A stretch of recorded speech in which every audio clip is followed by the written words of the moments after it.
আমি সবাইকেই বলি যে সমালোচনা করো না, দূর থেকে কোনো সমালোচনা করো না। যদি সত্যিকারের সত্যি কথা জানতে হয় কাছে এসো, বসো, সঙ্গে থাকো, সঙ্গ করো, সবই বুঝতে পারবে। আধ্যাত্মিক জগতের সঙ্গে বিজ্ঞানের ওতপ্রোত মিল। তাহলে এই প্রহ্লাদ মহারাজ বলছেন ওই শিশু রাক্ষস বালকদের, দৈত্য বালকদের, ওরে জীবের শ্রেষ্ঠত্ব হলো ভগবানের সেবা করা। কবে ভজন করবে? এই দেখুন প্রহ্লাদ চরিত্রে শ্রীমদ্ ভাগবত পরিষ্কার বলে দিল, বাল্যকাল নয়, যৌবনকাল নয়, বার্ধক্য নয়, বৃদ্ধকাল নয়। কখন ভগবানের সেবায় লাগে? এই যে আমরা কাল নির্ণয় করি, বাল্যকালে কৃষ্ণ ভজন, যৌবনকালে হয় না, হ্যাঁ না তেনা হ্যাঁ, এগুলো সব বাজে কথা, কম দামি মাল। ভজন কবে করতে হয়? কৌমারত আচরয়ত ভগবত ভক্তি। প্রহ্লাদ মহারাজ যুক্তি শ্রীমদ্ ভাগবত। কবে? কুমার যখন তোমার আসেনি। কুমার কি? ভালো করে বুঝুন, আমার কথাগুলো একটু শক্ত, মানে খুব মনোনিবেশ না করলে আমার এই সিদ্ধান্তগুলোর মধ্যে প্রবেশ করতে পারবেন না। কৌমারত আচরয়ত ভাগবত ভক্তি। কৌমারত আচরয়ত মানে প্রত্যেকটা মানুষের দেহে যখন কুমার আসেনি। কুমার মানে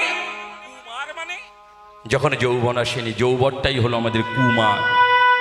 মনের প্রবৃত্তি নষ্ট করে, মনটাকে দুলিয়ে দেয়, এলোমেলো করে দেয়, সাজানো ঘরটাকে ভেঙে দেয়, সুচিন্তাটাকে নষ্ট করে দেয়।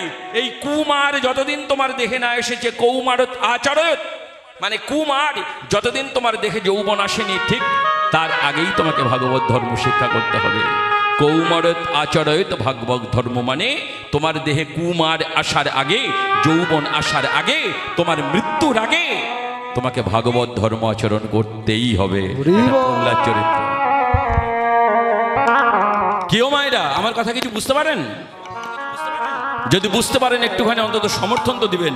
মাথা ঝোঁকালে বুঝবো আপনারা বুঝতে পারছেন, আর মাথা যদি নাও ঝোঁকান তাহলে বুঝতে কি করে বুঝবো পাচ্ছেন কি পাচ্ছেন না? যেটা বুঝতে পারো সমর্থন দিতে হবে, না হলে আমি বুঝবো কি করে যে আপনারা নিতে পারছেন? তাহলে ভাগবত ধর্ম কবে শিখতে হয়? ভগবত প্রেম কবে হৃদয় আনতে হয়?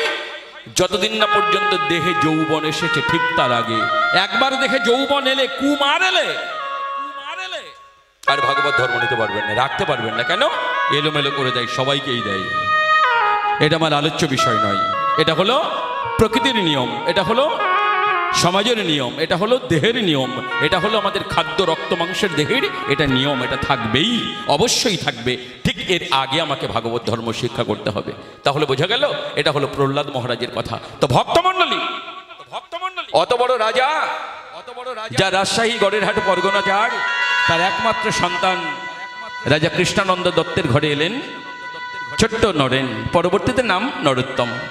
দেখুন কবে তার ভাগবতে প্রেম হলো, মাত্র 12 বছর বয়স। ছেলের জন্য বাবা মারা কত কি না করে, আবার সেই ছেলে যদি রাজার ছেলে হয়।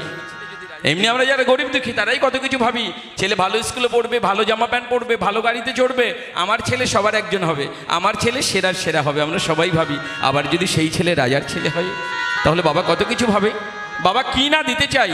একদিন বাবা রাজকার্য করছে সকাল 8টা বাজে, তখন মাত্র বয়স 12 বছর। বাবার রাজ সিংহাসনের কাছে গিয়ে দাঁড়িয়েছে ছোট্ট নরেন। বাবা কিরে নরেন, আয় বাবা কিছু বলবি? বলে হ্যাঁ বাবা বল, কি বলবি? বাবার কাছে এসে রাজ সিংহাসনের পাশে দাঁড়িয়েছে। বলে বাবা আজকের কিন্তু তোমার রাজসভায় তোমার সজ্জনরা সবাই রয়েছে। এই দেখুন ছোট্ট ছেলেটার কত বাসনা, তোমার পাত্র মিত্র সেনাপতি মন্ত্রী সবাই রয়েছে আজকের কিন্তু। হরে কৃষ্ণ হরি, ভালো আছেন বাবা? হরে কৃষ্ণ। আজকের কিন্তু সবার মাঝখানে বলবো, সবার মাঝখানে কিন্তু কথাটা বলবো। আমি জানি এই এত মানুষের মাঝখানে যদি তোমায় কিছু বলি তুমি না করতে পারবে না। বলে ওরে এত মানুষ কেন, তুই আমাকে যেমন করে বলবি, তুই যদি ঘুমাতে ঘুমাতেও কোনো কিছু স্বপ্ন দেখিস আমি তোর সেই স্বপ্ন পূরণ করব। বল তোর কি চাই? বলে করবে তো? বলে করব। বলে বাবা তোমার হাতটা আমার মাথায় দাও।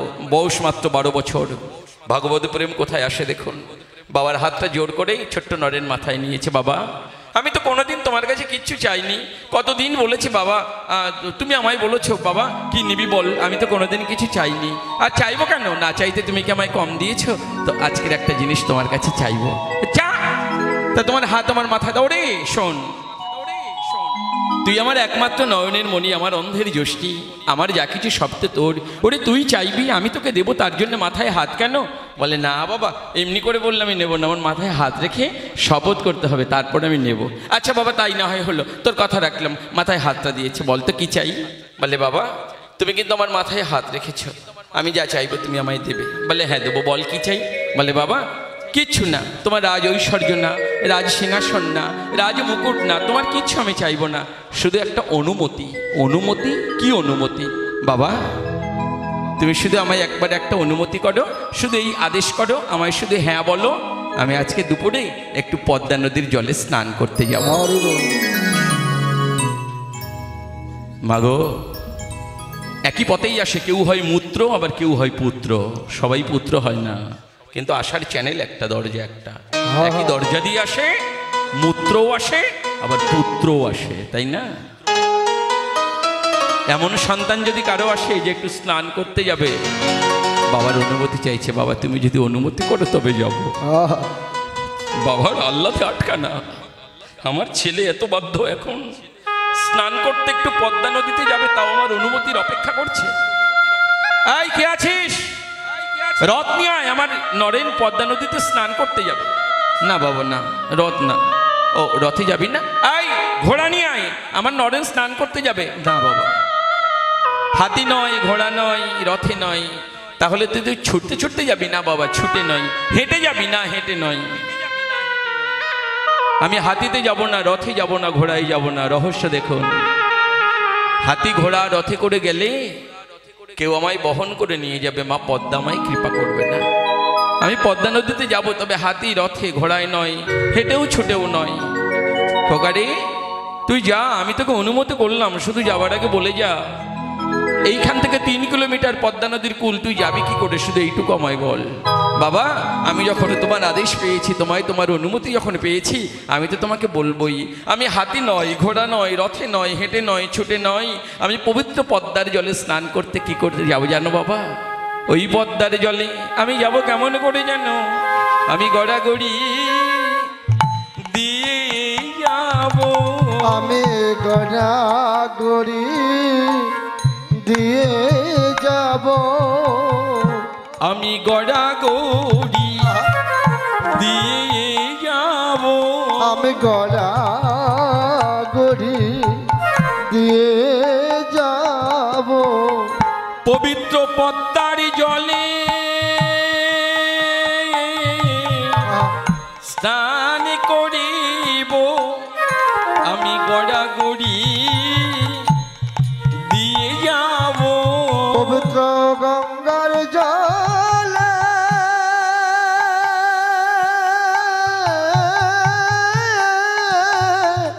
স্নান করিব, গড়াগড়ি দিয়ে যাব।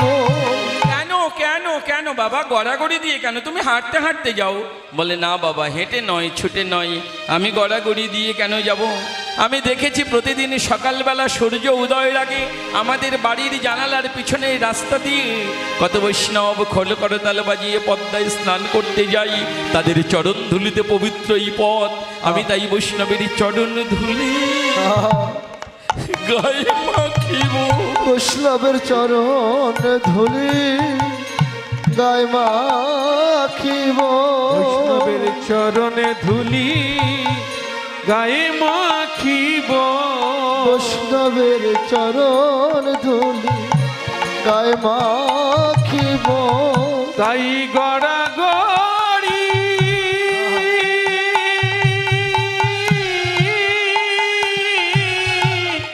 দিয়ে যাব, বৈষ্ণবের চরণে ধুলি গায়ে মাখিব, আমি গড়াগড়ি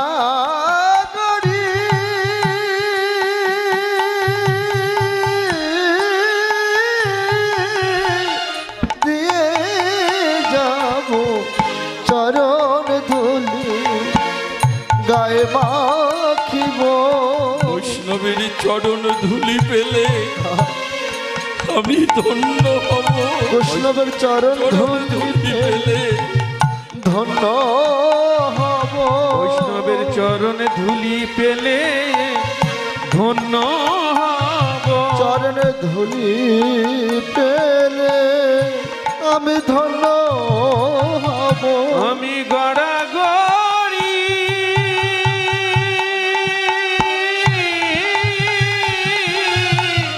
দিয়ে যাব, বৈষ্ণবের চরণে ধুলি পেলে ধন্য হব। চরণ ধুলি আমি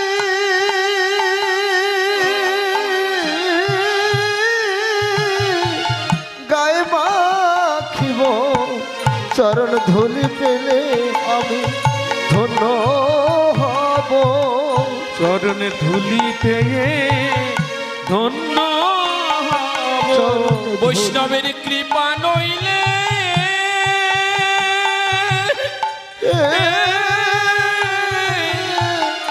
মেলে না গো, আমি তাই গড়াগড়ি দিয়ে যাব।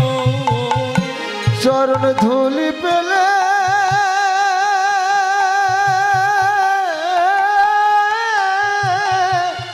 আমি ধন্য হব, গড়াগড়ি দিয়ে যাব। কৃপা নইলে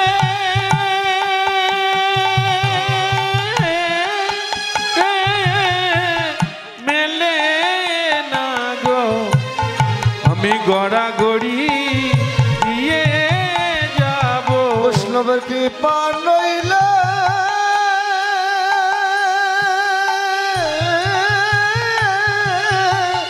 মেলে না গো, গড়াগড়ি দিয়ে যাব।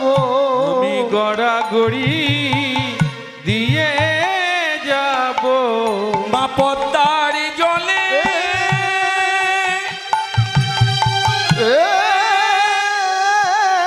আমি স্নানে করিব, বৈষ্ণবের চরণ ধুলি আমি মাথায় নিব।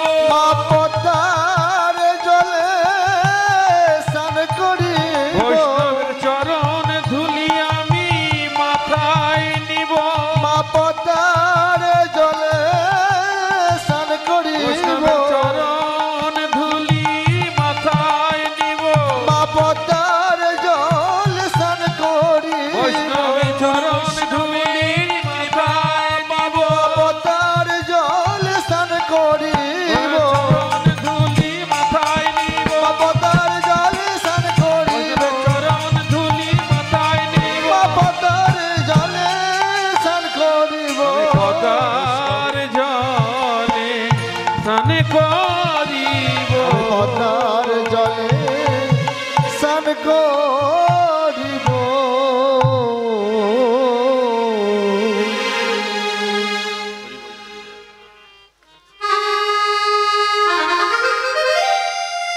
একে বলা হয় প্রাপ্তি।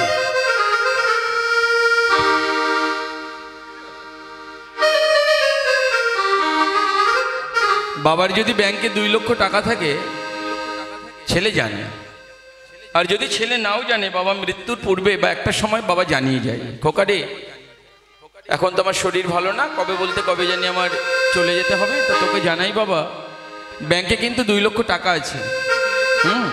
পারলে আমাকে একদিন ব্যাংকে নিয়ে যাস, আমার সিগনেচারের পাশে তোর একটা সিগনেচার করিয়ে নেবে, যাতে আমার মৃত্যুর পরে তুই টাকাটা তুলতে পারিস। এটা ছেলে জানায়। তো বাবার ব্যাংকে টাকা থাকলে ছেলে জানে যে আমার বাবা কিছু রেখেছে আমার জন্যে। কিন্তু অপ্রাকৃত জগতে, ভক্তির জগতে পার্থিব সম্পদ জানতে পারি, আর অপার্থিব সম্পদ যে আমার কিছু আছে এটা আমরা কেউ জানতে পারি না। পারি বাবা? আমার জন্য যে অপার্থিব কিছু, ভগবত প্রদত্ত কিছু অপেক্ষা করছে, এটা কিন্তু আমি জানি না।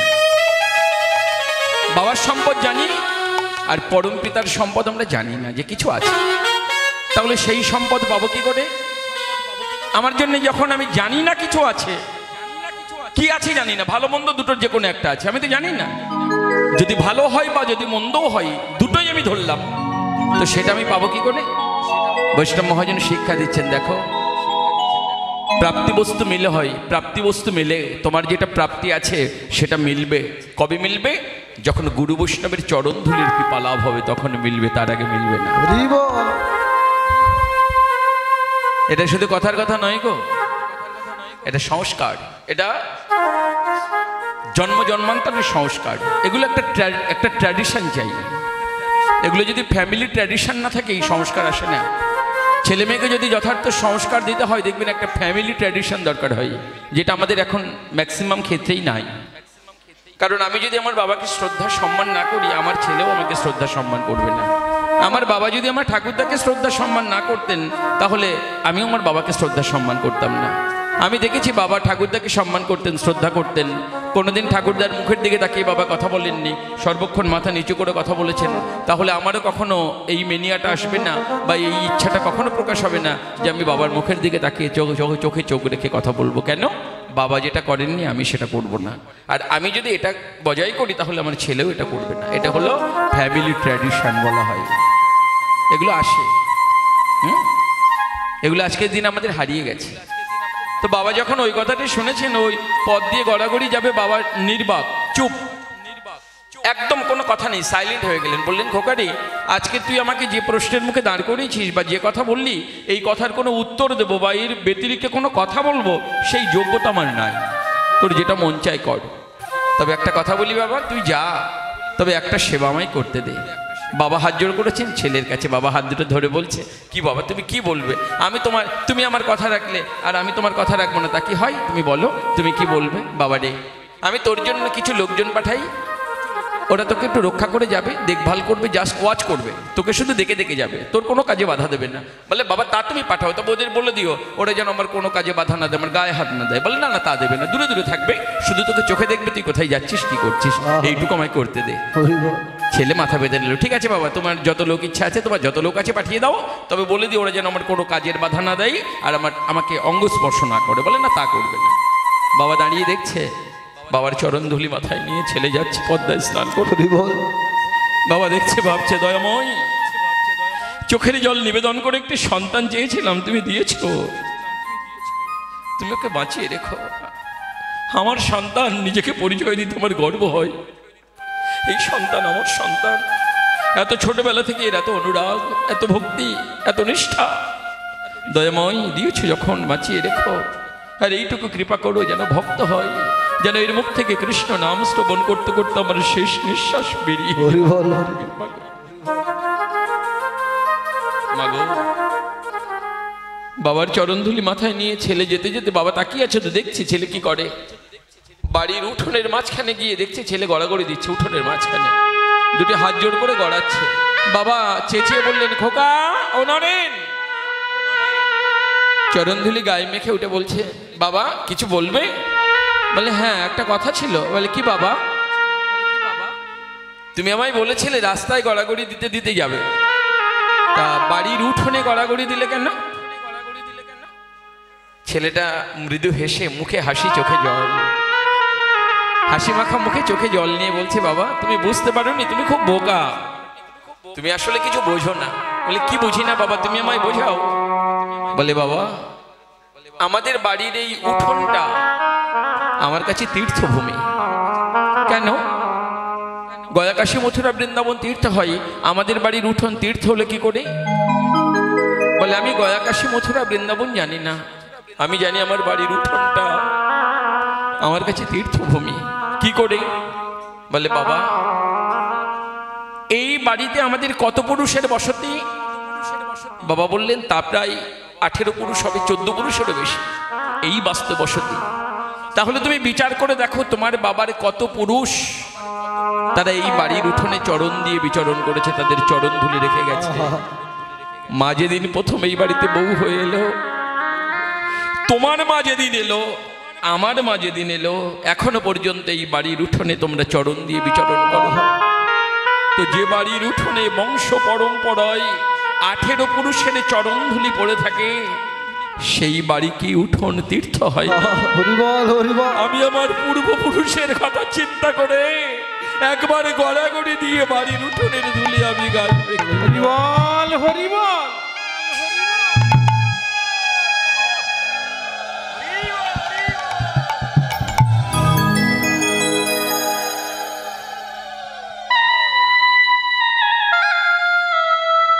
যারা বুদ্ধিমান লোক তারা ওই ছোটাছুটি করে না, তারা ওই গয়া কাশী মথুরা বৃন্দাবন কোথায় ভগবানের লীলা ছোটাছুটি করব, আমার পুণ্য হবে, এতে কোনো বাহাদুরি নেই। যারা বুদ্ধিমান লোক তারা এত ছোটাছুটি করে না। তারা কি করে জানেন? তারা তীর্থ খোঁজে না, তারা বাড়িটাকেই তীর্থ বানিয়ে নেয়। হরিবল।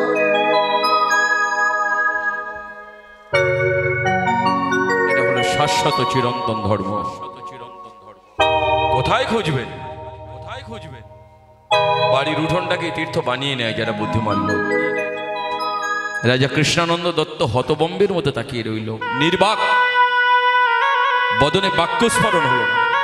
হায় রে, এ আমি কাকে দেখছি? যত দেখছি তত আমি আবিষ্কার করছি কে এ আসলে মানুষ তো দয়াময়। আর আমি তোমায় কিছু জানাবো না, শুধু এইটুকু প্রার্থনা, ওকে তুমি বাঁচিয়ে রেখো। বাবা তাকিয়ে দেখলো, পথে বেরোলো, মুখে মধুর হরিনাম, জয় রাধা স্বামী জয়,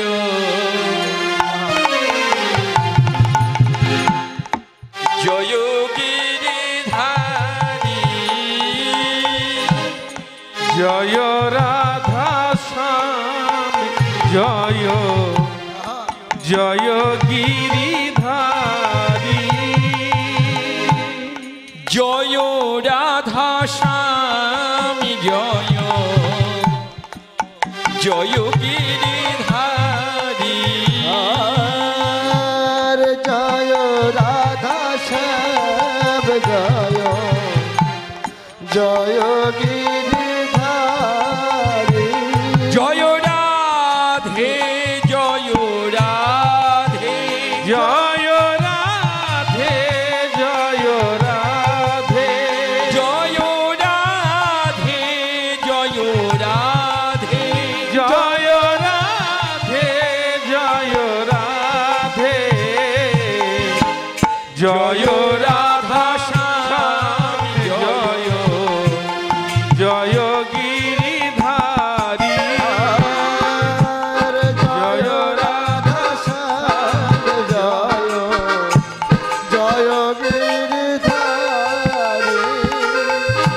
জয় রাধে আমার কৃপা করো, জয় রাধে আমার কৃপা করো, হে প্রেমময়ী আমায় কৃপা করো, গো প্রেমময়ী আমার কৃপা করো, তোমার কৃপা হলে গোবিন্দ মিলে, হে প্রেমময়ী আমায় কৃপা করো, তোমার কৃপা হলে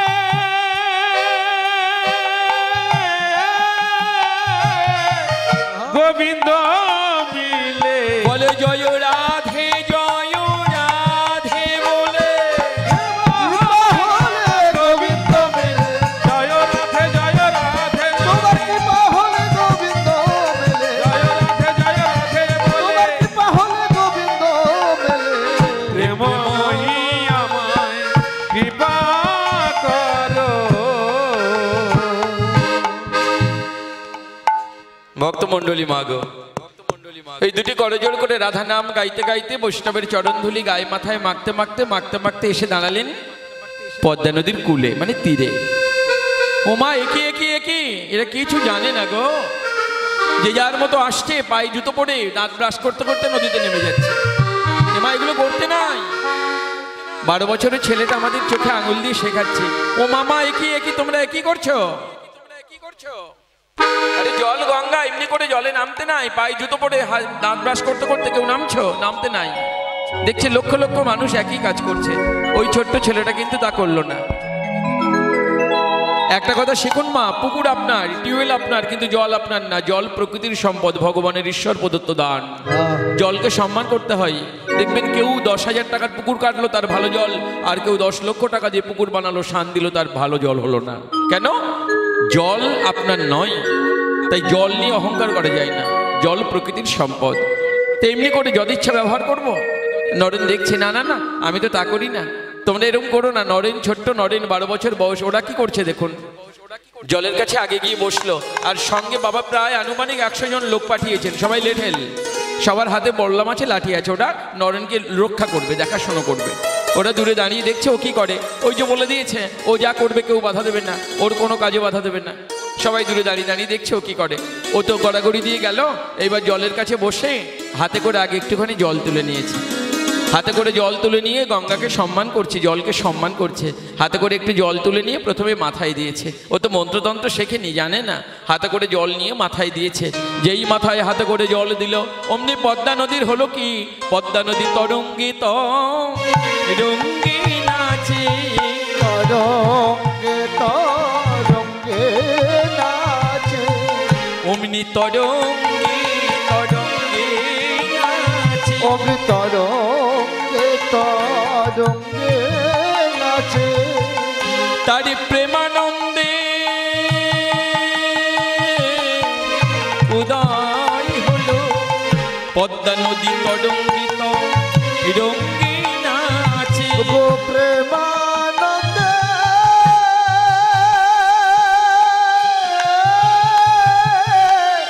উদয় হলো, যখনই সাধু অঙ্গের স্পর্শ পেল, প্রেমানন্দের উদয় হলো, সাধু রঙে স্পর্শ পেল, প্রেমানন্দের উদয় হলো, সাধু রঙে পরশ পেল, তরঙ্গে তরঙ্গে নাচে। অনন্ত কোটি ব্রহ্মাণ্ডের অনন্ত কোটি ব্রহ্মা দেখছে, পদ্মা তোমার হলো কি, তত নাচছ কেন, এত তরঙ্গ কেন, তোমার জল দুকুল প্লাবিত করছে কেন, কি হয়েছে? পদ্মা নদী যেন নেচে নেচে বলছে, আর এতদিন পরে আমি সাধু রঙ্গ পরশ পেলাম, আমি সাধু রঙ্গ পরশ পেলাম। আমি শুদ্ধ সাধু রঙ্গ। আহা, হরি বল। আমরা গঙ্গায় পাপ নাশ করি না? পাপীরা গঙ্গায় স্নান করে কেন? পাপ যাবে বলে। মা গঙ্গা আমাদের পাপ নেয়। আচ্ছা এবার বলুন, পাপীর পাপ গঙ্গা নেয়, গঙ্গার পাপ কে নেয়? গঙ্গা পবিত্র হয় কিসে? একদিন গঙ্গা বলছেন ভগবানকে, কারণ ভগবান হলেন গঙ্গার পিতা, ভগবানের চরণ থেকে গঙ্গা জন্মেছে, তাই পিতা। তা বলছেন, বাবা গো, তুমি আমায় পাঠালে ধরিত্রীর পাপ নিতে, জীবের পাপ নিতে, নরের পাপ নিতে, আমি আর কত নেব? আমি কালো হয়ে গেছি। আমাদের দক্ষিণেশ্বরে গেলে বুঝতে পারবেন না, কালীঘাটের গঙ্গায় গেলে বুঝতে পারবেন গঙ্গা কত পাপ নিয়েছে। আমাদের কালীঘাটে যে পবিত্র কালী মন্দির, তার পিছনের গঙ্গা দেখলে বুঝতে পারবেন যে উনি কত পাপ নিয়েছে। জল নেই, শুধু আলকাতরার মতো, তাই না? জল আর পাওয়া যায় না, আলকাতরার মতো ঘন সব পাপ। তো একদিন ওই গঙ্গা বলছেন, ঠাকুর গো, তুমি আমায় পাঠালে জীবের পাপ নিতে, আমি কত পাপ নেব? আমি আর পারছি না, শুধু তুমি বলে দাও, আমি যে এত পাপ নিয়েছি, আমি এই পাপ কোথায় দেব?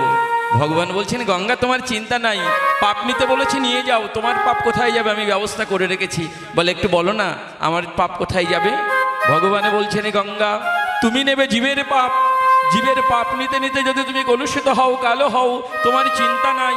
জন্ম জন্মান্তরে যদি কোনো না কোনো দিন একজন শুদ্ধ সাধু তার চরণ তোমার জলে দেয়, গঙ্গা সেদিনই তুমি পবিত্র হবে। গঙ্গা সেদিন তুমি পবিত্র হবে, গঙ্গা সেদিন তুমি পবিত্র হবে, যেদিন সাধুর চরণ তোমারই গায়ে লাগিবে, গঙ্গা সেদিন তুমি পবিত্র হবে। যেদিন সাধুর চরণ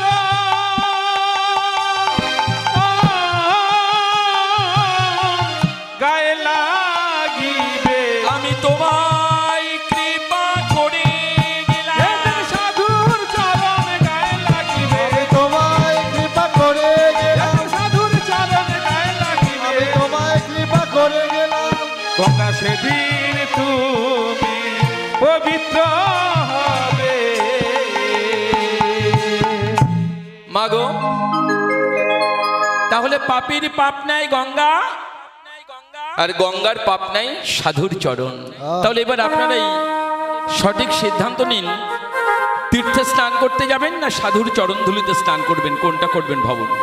তীর্থ আপনার পাপ নিতে সক্ষম বেশি, না সাধুর চরণ ধুলি আপনার পাপ নিতে সক্ষম বেশি? ওই দেখবেন অনেক ক্ষেত্রে দেখা যায় কি, এগুলো সমালোচনার মধ্যে পড়ে, আমি সমালোচনা করতে যাই না, কিছু মনে করবেন না, আমি কারোর সমালোচক নই। দেখবেন অনেক বড় বড় মহাত্মারা, অনেক বড় বড় মহারাজরা, তারা দুরারোগ্য ব্যাধিতে আক্রান্ত হয়ে মারা যান। আমরা আবার বলি, তুমি যদি এত বড় সাধু, তোমার এত রোগ কেন? অনেকে বলি না, তোমার যদি এত রোগ তাহলে আমরা কার কাছে যাব?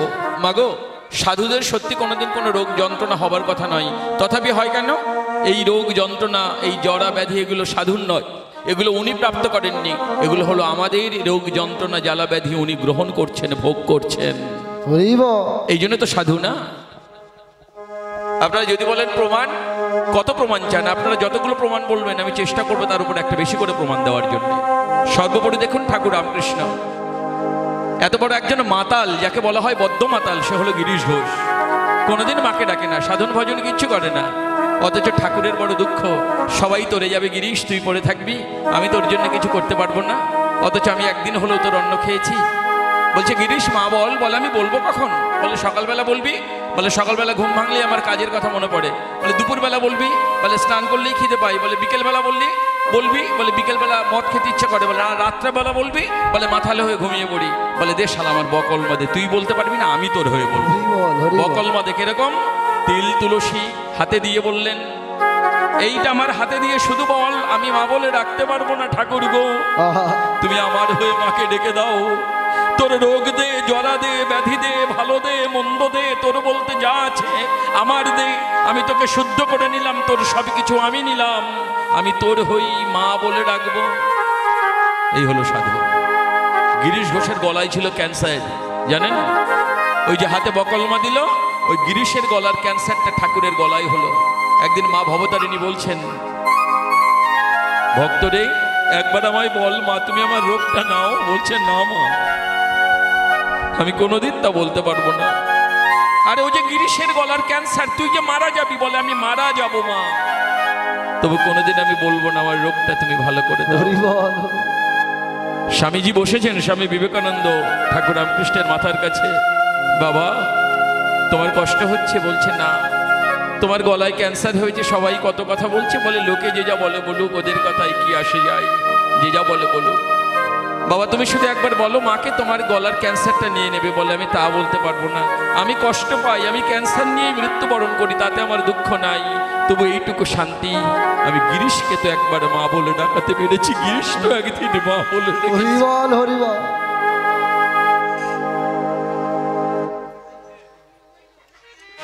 এই হলো সাধু। তাহলে কখনো মনে করবেন না যে কোনো মহাত্মা, কোনো ভক্ত, কোনো বৈষ্ণব তিনি কষ্ট পাচ্ছেন মানে এটা তার সঞ্চয়, তারই ভোগ করতে হবে, এটা নয়। আমাদেরকে ভালো রাখার জন্য তিনি এই কষ্টটা নিয়েছেন। আমাদের মতো পাপী, অনাচারী, দুরাচারী যারা তার চরণে আশ্রয় নিয়েছে, তাকে ভালো করবার জন্য তিনি এটা নিয়েছেন। হে ভক্তমণ্ডলী, ভক্তিমতী মা, বাবা মা জন্ম দেয়, বড় করে, করে না? বাবা মা সব কিছু দেয়, কোনোদিন পাপের ভাগ বাবা মা নিয়েছে? কাউকে দিতে পারবেন যে বাবা আমি পাপ করেছি, পাপের ভাগ তুমি নাও? রত্নাকর দস্যু চুরি করতো, মানুষ মারতো, কাদের খাওয়াতো? বউ বাচ্চা বাবা মা। একদিন রাম লক্ষ্মণকে ধরেছে, তাদের অপহরণ করবে, বলছে এই সব অর্থ নিয়ে কি করো? বলে বাবা মা ছেলে মেয়ে বউকে খাওয়াই। বলে তাহলে যাদের আমাদের চুরি করে যাদের খাওয়াও, তাদের কাছে গিয়ে বলো চুরি করে তুমি যে পাপ করছো তার পাপের ভাগ নেবে কিনা। বললো ঠিক আছে, গাছের গায়ে বেঁধে রেখে যাও, আমরা পালাবো না। বেঁধে রেখে গেল রাম লক্ষ্মণকে। বেঁধে গিয়ে প্রথমে বাবা মা বউ ছেলে মেয়ে সবাইকে এক এক করে জিজ্ঞাসা করলো যে আমি যে মানুষ মেরে, আমি যে চুরি করে অর্থ আনি তোমাদের খাওয়াই, তা আমি যে পাপ করছি এই পাপ তোমরা একটু একটু করে নেবে তো? বলে তা কেন নেব, তোমার বড় হয়েছ, তোমার কর্তব্য আমাদের দেখভাল করা, তুমি চুরি করবে, ডাকাতি করবে, ব্যবসা করবে না চাকরি করবে সেটা তুমি বুঝবে, পাপের ভাগ নেব কেন? যখন সব কথা শুনে এলো, এরা আমার খাবে, আমার পড়বে, আমার অর্থ নেবে, আমার পাপ নেবে না, ফিরে এলো রত্নাকর দস্যু। ফিরে এসে প্রভু রাম লক্ষ্মণের চরণে পড়েছে, প্রভু উপায় করে দাও, এরা আমার সব নেবে কিন্তু এরা আমার পাপের ভাগ নেবে না। পাশে দাঁড়িয়েছিলেন গুরুদেব বিশ্বামিত্র মুনি, বললেন রত্নাকর শুধু মুখে রাম বলো, তাতেই তুমি মুক্তি পাবে। এত পাপ করেছে রত্নাকর দস্যুর, মুখে রাম এলো না, এত পাপ করেছে রাম নামটা মুখে আসছে না।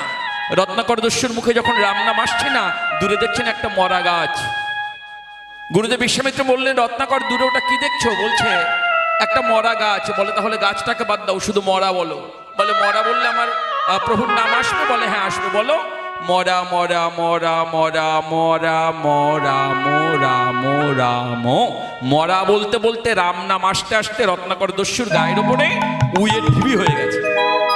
কত বছর বসে রাম মরা মরা করে রাম বলেছেন, তার কোনো ইয়ত্তা নাই, অথচ উনি পরবর্তীতে মহর্ষি বাল্মীকি হয়ে রামায়ণ রচনা করেছেন। তাহলে একটা জিনিস ভালো করে ডিসাইড করুন, শাস্ত্র কত বড় জ্বলন্ত প্রমাণ। সবাই আপনার সব নেবে, কেউ আপনার পাপ নেবে না, কেউ জরা দুঃখ ব্যাধি নেবে না, সেগুলো কে নেয়? একমাত্র শ্রী গুরুদেব নেয়। আপনার টাকা চাই না, আপনার ভালো খাবার চাই না, আপনার জমির ভাগ চাইবে না, আপনার কিচ্ছু নেবে না, আপনার যা সব পরিবর্তে আপনাকে আপনার কি নেবে? আপনার জ্বালা দুঃখ যন্ত্রণা পাপ তাপ যা কিছু জন্মার্জিত, আপনি জন্মার জন্মে যে পাপ অর্জন করেছেন সেই ভার গুরুদেব নিজে হাতে করে তুলে নেয়। এই জন্য গুরু এত বড় মহান। আমরা গুরু মহিমা কীর্তন করে কি বলি? গুরু মহিমা যখন কীর্তন করি, গুরু প্রণামী কীর্তন, গুরু মহিমা কীর্তন কি বলি? গুরু মাতা গুরু পিতা গুরু হনপতি, গুরু ছাড়া এই জগতে আর নাহি গতি। তাই না? হরে কৃষ্ণ হরি বল। মা, এটা শুধু কথার কথা নয়। গুরু মাতা গুরু পিতা গুরু হনপতি। এখন কেউ যদি মনে মনে চিন্তা করে থাকেন গুরু স্বামী হয়, স্বামী স্ত্রী মানে কি মনে হয়? আপনাদের কি সম্পর্ক মনে হয়? স্বামী স্ত্রীর সম্পর্ক মানে শুধু শারীরিক সম্পর্কের মধ্যেই সীমাবদ্ধ? তা নয়। স্বামীকে কি বলা হয়? ভর্তা। ভর্তা মানে যিনি ভরণ পোষণ করেন। ভরণ পোষণ করেন মানে যিনি আমার বাবার ঘর থেকে এনে মৃত্যুর আগে পর্যন্ত আমাকে খাওয়া পড়া দেন, তিনি হলেন ভর্তা বা স্বামী। তাই তো? স্বামী মানে শুধু শারীরিক সুখের জন্য নয়, আর বাচ্চা উৎপাদন করবার জন্য নয়। স্বামীর অনেক ব্যাখ্যা আছে, আমার অত সময় নাই। তাহলে যিনি ভরণ পোষণ করেন, যিনি ভার নেন, তিনি স্বামী। তাহলে আমরা যে গুরুদেব মাতা গুরুদেব পিতা গুরুদেব স্বামী, তাহলে গুরুদেবকে কোথায় বসানো যায়? একটুখানি ভালো করে শ্রবণ করুন। যার জগতে কেহ নাই, মনে করুন কেউ বাল্য বিধবা। অনেকের আগের দিনে হতো না বাল্য বিধবা? অনেক ছোট বয়সে বিয়ে হতো, বিয়ের পরে স্বামী মারা যেত। তিনি কি করবেন?